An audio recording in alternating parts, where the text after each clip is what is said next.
Són imatges de la Pobla que mostren un recorregut per la seva història i el que va ser el dia a dia del municipi. És l'exposició Estances Espai, un passeig pels costums, tradicions i el treball presentats com si foren el passeig per una casa. A l'andana podem veure els treballs agrícoles.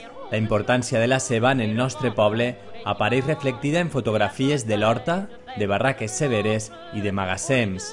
Són part del treball del dia a dia. També la importància dels animals en la vida quotidiana, animals de treball i per menjar. Estances Espais no s'oblida del patrimoni de la Pobla, fotografies de la Casa Blanca, del treball per construir l'església de les Ventes o de les pintures gòtiques de l'església de Sant Jaume. Tradicions i festa estan recollits també en esta exposició, festes de Sant Sebastià i el trasllat de la imatge i també actes socials com la comunió.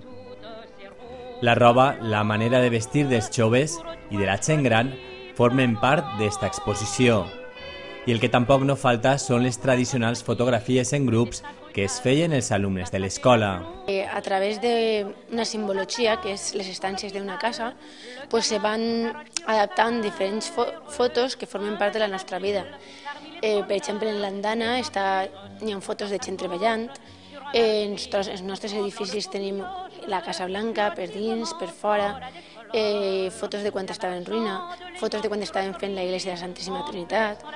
Són fotos que a moltíssima gent ens duran moltes coses que recordar. Records que estan al darrere que esta exposició repetisca a la Casa Gran. Va ser la primera i també la més demanada. L'han volgut tornar a ficar perquè és una exposició que moltíssima gent major venia i ens preguntava «Eixa exposició, eixes fotos on estava mon pare, quan eixia abuelo, quan l'aneu a tornar a ficar?» I per això, gràcies a les demandes de tots, així la tenim altra volta i esperem que tots la disfruten. L'exposició es pot veure des d'este divendres i estarà oberta fins el 14 de novembre.